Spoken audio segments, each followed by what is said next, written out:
자, 36번 학습지는요, 우리가 앞에서 화석연료를 많이 사용한다라고 했습니다. 그런데 이 화석연료는 지속가능한 대체 에너지, 즉 신소재 에너지로 바꾸거나 아니면 이왕 쓰는 거 효율을 좀 좋게 해야 된다라는 거예요. 그래야지만 전반적으로 에너지 소비량이 줄게 되고, 그래야 적은 양의 석탄 연료를, 석유 연료를 쓰게 된다는 뜻이거든요. 이 연료 사용 과정에서 그냥 버려지는 열에너지가 있어요. 이거를 최소화한다면 우리가 이용하는 에너지도 전체적으로 줄일 수 있다는 의미에서 에너지 효율에 대한 얘기를 이쪽에서 다룰 겁니다. 지구의 환경 변화들이 지구 온난화로 인해 인간 생활에까지 영향을 끼치기 때문에 다 최소화할 수 있는 방법이 무엇이냐라는 거예요. 화석연료를 안 쓸 수는 없고 쓰기는 쓰되 효율적으로 쓸 수 있는 방안이 무엇인지 하는 겁니다. 자, 우선 첫 번째 나온 게 여기서 열에너지, 신재생에너지 하는 그 에너지에 대한 정의예요. 도대체 에너지라는 것이 무엇이냐라는 건데요. 에너지는 일을 할 수 있는 능력입니다. 일을 할 수 있는 능력. 단위는 중학교 때 배웠어요. 제가 단위는 대가로로 쓴다고 했습니다. 대문자 J자. 읽을 때는 줄이라고 읽어요. 줄은 과학자 이름이에요. 그러니까 에너지를 갖고 있네라는 건 일을 할 수 있다는 뜻인 거예요. 그럼 저 물체가 일을 했네. 저 물체는 에너지를 갖고 있구나라는 겁니다. 이때 우리 주변에서 많이 쓰고 있는 에너지의 종류는 다음과 같습니다. 자, 쉽게 찾을 수 있으니까 한번 정답 적어보세요.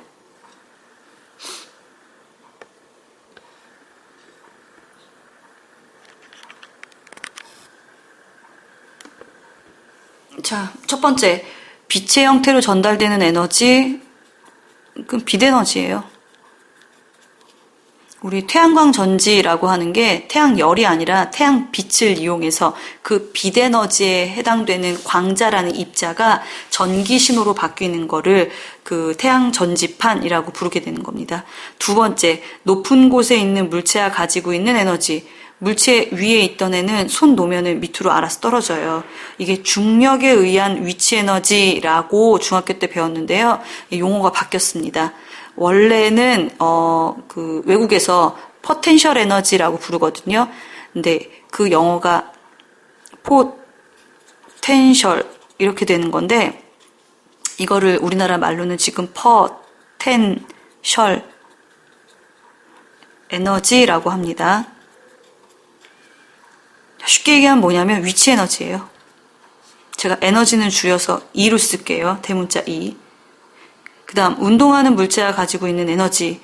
날아가던 공이 유리창을 깨트릴 수 있는 거. 그것도 얘가 에너지를 갖고 있기 때문이거든요. 그럼 운동 에너지라고 합니다. 근데 중학교 때 뭘 배웠었냐면요. 위치 에너지하고 운동 에너지하고 합쳐서 뭐라고 배웠죠? 이거 두 개를 더하면 역학적 에너지라고 불렀어요. 그래서 역학적 에너지 보존 법칙이라고 했습니다. 롤러코스터 같은 것들은 쭉 맨 처음에 위로 올라간 이 위치 에너지가 아래로 내려오면서 운동 에너지로 바뀌면서 그 에너지만큼 빠르게 가속되는, 그래서 스피드를 즐길 수 있는 놀이기구다라고 배웠을 거예요. 자, 그 다음 다섯 번째, 전기 제품에 전류가 흐를 때 사용되는 에너지는 전기 에너지. 좀 줄여서 제가 대문자 E로 쓸게요. 그 다음 물질이 갖고 있는 에너지예요. 물질이 갖고 있는 에너지, 화학 에너지. 우리가 밥 먹어서 에너지 쓰는 것도 밥 먹어서 근육을 움직인다, 밥 먹어서 소리를 지른다, 화학 에너지가 소리 에너지, 화학 에너지가 운동 에너지로 바뀌는 겁니다. 자, 그 다음 물체를 이루는 원자의 진동이나 분자에 의한 운동에 의한 에너지를 이건 좀 어려운데 해석이 열 에너지예요. 그냥 마찰로 인한 진동으로 인한 열이 발생하는구나, 이 정도만 기억하시면 돼요. 그 다음 파동이 갖고 있는 에너지, 그러니까 파도가 쳐서 우리 그 조력 발전, 파력 발전 같은 거 하거든요. 이때 에너지를 파동 에너지라고 하고요. 지금 여기는 안 나왔는데 따로 8번이라고 적으면은 뭐가 있냐면 핵 에너지가 있습니다. 핵 에너지. 핵 에너지는 핵 융합할 때, 합쳐질 때 나오는 에너지도 있고요. 핵 분열할 때 나오는 에너지도 있어요. 뭐 쪼개든 합치든 그 과정상에서 빛에너지가 나오고 열에너지가 나옵니다. 빛에너지와 열에너지가. 근데 이 양이 엄청나기 때문에 우리 원자력 발전이라는 것들이 여기에서 이루어지는 거고요. 그 원자력 발전소에 있는 연료봉 같은 경우에는 한번 작동을 시작하면 이 열이 식지 않기 때문에 이걸 그 연료봉들을 다시 차가운 바닷물에다가 이렇게 담그는 그런 저장소가 따로 또 있습니다. 예전 일본 지진이 일어났을 때 그 폐 연료봉들이 지진으로 인해서 밖으로 다 유출되고 그래서 그 많은 물질들이 다 바다로 흘러갔습니다. 그래서 이제 그것 때문에 또한 생태계에 돌고 도는 시스템으로 다시 인간에까지 영향을 미칠 거예요. 이렇게 다양한 종류의 에너지는 가만히 있는 게 아니라요. 한 에너지에서 다른 에너지로 바뀌어요. 이렇게 모습을 바꾸는 거를 전환이라고 부르고요. 여기에 예로 휴대전화에서 이루어지는 것들이 어떤 식으로 에너지 전환이 이루어지냐라고 되어 있습니다. 한번 써보세요. 우선 2번 먼저 할게요. 2번. 우리 휴대전화 배터리는 보통 리튬이온 배터리예요. 그 리튬이라는 물질이잖아요. 이 물질이 바로 화학에너지. 그래서 전기에너지로 바뀌는 겁니다. 배터리 사용해서 빛, 소리, 뭐 전화 다 되는 거잖아요. 이게 바로 화학에너지가 전기에너지. 근데 위에 있는 충전은 이거하고 반대예요. 뭐냐면 전기 220V 꽂아서 리튬이온 전지가 배터리가 사용할 수 있도록 만들어주는 거잖아요. 얘는 전기 에너지를 화학 에너지로 바꿔주는 거예요. 그러니까 배터리에 쓸 수 있는 에너지가 저장되는 거죠. 그 배터리를 전기 에너지로 다시 바꿔서 쓰는 겁니다. 그래서 뭘 쓰느냐? 음악을 듣는다던가 진동, 움직임이 있다던가 영상, 화면을 보는 거예요. 몽땅 다 전기 에너지가 소리 에너지로, 전기 에너지가 진동, 움직임, 운동 에너지로, 전기 에너지가 볼 수 있네요. 빛 에너지로. 결과적으로 핸드폰은 전기 에너지 이용하는 거다라는 겁니다. 자, 이런 에너지는 바뀌는 바뀌지만 총량은 항상 보존된다라고 해서 에너지 보존 법칙이에요. 갑자기 생기거나 갑자기 없어지는 일 없고요. 맨 처음에 그 양이 다른 형태로 변환되고 총량은 보존됩니다. 근데 문제는 뭐냐면은 에너지는 보존되는데요. 맨 처음에 사용했던 에너지에서 다른 에너지로 바뀔 때 다시 사용하기 어려운 열 에너지로 전환돼요. 쓸모가 없게 되는 거예요. 이 에너지가. 제일 대표적으로 뭐가 있냐면 자동차. 내가 기름을 넣어요. 이 에너지의 양이 100이라고 합시다. 근데 자동차의 주요 목적은 뭡니까? 달리는 거예요. 그럼 달리는데 쓰는 에너지 효율이 어느 정도냐? 25% 정도라고 일반적으로 교과서에 지금 나와 있는데요. 25% 정도 효율이 좋은 차는 진짜 꿈의 차예요. 꿈의 차. 자, 그럼 여하튼 달리는데 쓰는 게 25%라고 합시다. 그럼 75%는 그냥 다 버려지는 거예요. 뭘로 버려지느냐? 엔진이 돌아가면서 열이 발생해요. 그래서 차 시동 끄고 앞에 본네트라고 되는 부분, 보면 엄청나게 뜨끈뜨끈하거든요. 엔진에서 운동하고 남은 그 열 에너지를 다시 쓸 수가 없어요. 열 에너지로 바뀌긴 했지만 또 공기 저항으로 마찰로 손실돼요. 또 타이어와 마찰 바닥으로 인해서 또 손실돼요. 그런 식으로 나가는 열 에너지가 75%예요. 그러니까 그 에너지를 다시 주워 담을 수가 없는 겁니다. 그래서 어떤 방법을 쓰느냐? 이 25%의 효율을 높이자라는 겁니다. 그래서 나온 단어가 여기에 에너지 효율이에요. 내가 100을 주면 최소한 50을 쓸 수 있을 정도로 만들면 좋지 않겠느냐라는 뜻입니다. 자, 뒤에 페이지에서 다시 한 번 더 할 텐데요. 에너지는 전환될 때 사용되기 어려운 열 에너지로 바뀌기 때문에 총량이 보존이 되더라도 우리가 효율적으로 쓸 수가 없게 돼서 에너지 효율을 높이는 제품들을 많이 생산해야 된다라는 겁니다. 그거의 대표적인 예가 누구냐면 하이브리드 자동차. 그러니까 기름 쓰다가 그 상황에서 다시 전기로 쓰는 거, 그걸로 이제 왔다 갔다 하는 거죠. 그래서 여기 보시면은 엔진, 이거는 가솔린, 기름으로 가는 거고요. 배터리 전기 모터는 전기로 써요. 두 가지 같이 쓰는 게 지금 하이브리드 자동차라고 해서 운행 중에 버려지는 에너지를 전기 에너지로 쓰는 이런 장치도 있고요. 그 다음에 백열등, 예전에는 노란색 백열등을 많이 썼는데 이때 필라멘트에서 발생하는 열이 굉장히 높아요. 그래서 효율이 낮다 보니 효율이 높은 형광등이나 요즘에는 형광등도 안 쓰죠. LED 전등을 쓰고 있습니다. LED 등을 사용해서 효율성을 높이고 있어요. 그리고 요즘에 집을 지을 때는 냉난방이 잘 돼 있어서 굳이 에너지를 안 써도 되는 집들이 생깁니다. 이런 걸 에너지 제로하우스라고 하는데 단열을 잘해서 에어컨을 틀면 밖에 있는 열이 잘 안 들어오게 되고 난방을 틀면 안에 있는 열이 밖에 추위에 뺏기지 않아서 적당한 온도가 항상 유지되기 때문에 많은 냉난방을 안 써도 되는 그런 집이 있고요. 그리고 또 단열을 하더라도 에너지는 쓸 수 있거든요. 화석연료 대신에 석탄이나 석유 대신에 신재생 에너지를 쓴다라는 겁니다. 그 우리 천연가스라고 부르는 LNG는 말 그대로 천연, 자연에서 얻어지는 거고 LPG라고 부르는 거는요, 액화 석유가스예요.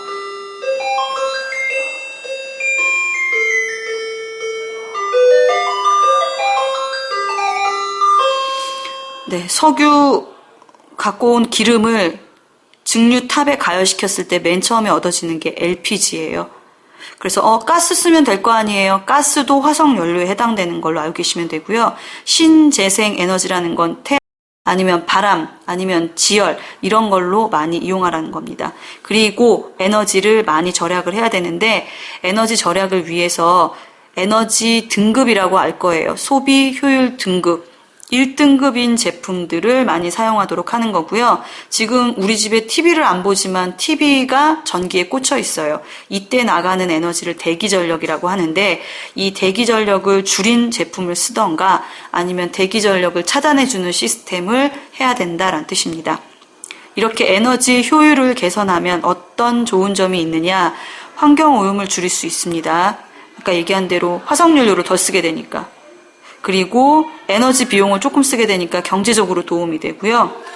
점점점 석유와 석탄이 없어지거든요. 고갈되는 에너지 자원을 적게 쓸 수 있는 이런 장점이 있습니다. 자, 앞에서 자동차 에너지 효율에 대해서 얘기했었어요. 자동차 기름을 집어넣으면은 실제 엔진이 달리는 데 쓰는 에너지는 25%밖에 안 되는데 그 효율적인 면을 따지는 거랑 비슷하게 생각하시면 됩니다. 우선 용어 정의 좀 할게요. 열 에너지를 이용해서 일을 하는 장치예요. 이걸 뭐라고 부르느냐? 열을 이용한다고 해서 열기관이라고 부릅니다. 제일 대표적인 게 자동차 엔진이에요. 이거는 맨 처음에 어떻게 나왔냐면요. 제임스 와트가 아시겠지만 난로 위에 주전자가 있었어요. 주전자에 물을 넣었는데 물이 끓으면서 주전자 뚜껑이 들썩들썩거려요. 그러면 물은 뜨거운 열 에너지를 갖고 있고 이 열 에너지가 주전자 뚜껑을 움직이게 하는 운동 에너지를 만들게 되는 거거든요. 그렇게 해서 나온 게 바로 엔진이라고 생각하면 돼요. 자동차를 돌리는 엔진들은 기름이라는 걸 태워가면서 그 열 에너지로 달리는 장치입니다. 그런데 기름 에너지 공급해 주는 것만큼 다 쓰는 게 아니거든요. 그래서 그거를 비율을 따지는 걸 뭐라고 부르느냐? 여기에 열 효율이라고 합니다.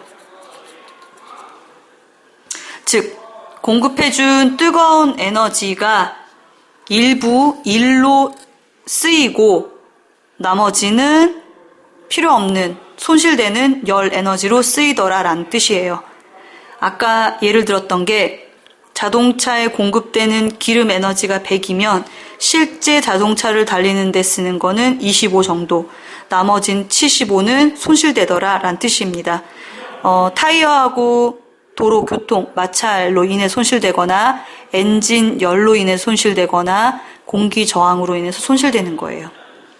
그러면 내가 받은 거에 비해서 사용한 게 어느 정도 가치가 있느냐 따지는 게 열 효율이고요. 계산하는 방법은 내가 받은 에너지, 공급한 에너지 중에 내가 사용한 일, 즉 열 기관이 한 일, 이 비율이 얼마만큼 되는지 따지는 거예요. 퍼센트로 나타낸다는 건 백분율, 그래서 곱하기 100 하는 겁니다. 내가 받은 에너지만큼 얼만큼 쓰는지 계산하는 거예요. 그래서 밑에 보면은 예시가 나와 있는데 한번 보세요. 그냥 봐도 알아요. 무슨 소리냐면은 A라는 자동차, B라는 자동차에 공급되는 에너지는 각각 150, 120. 엔진이 하는 일은 똑같아요. 그렇다면 열 효율은 어떤 게 더 좋겠느냐? 적은 에너지 가지고 얘하고 똑같은 일하는 거니까 훨씬 얘가 좋은 거잖아요. 근데 구체적으로 계산을 하면 받은 에너지는 150, 이 중에 쓴 에너지는 30 곱하기 100. 자, 오른쪽에 있는 B 자동차는요. 받은 에너지 120, 그 중에 쓴 일은 30 곱하기 100 이렇게 돼요. 그래서 약분하면 3일은 3, 3, 5, 15, 5, 20 나누니까 얘는 20%의 열 효율을 가진 차, 얘는 3일은 3, 3, 4, 12 나눠주면은 얘는 25%의 효율을 가진 차라고 계산할 수 있습니다. 그럼 보다시피 얘가 훨씬 효율이 좋은 애예요. 이 효율이 좋은 애의 특징이 뭐냐면 공급되는 에너지가 적어요. 즉 연료를 적게 먹는다는 뜻이에요. 연료를 적게 먹어요. 그러면 열 효율이 높을수록 연료가 적게 들어요. 그럼 뭐가 좋은데? 화석 연료를 적게 쓰는 거죠.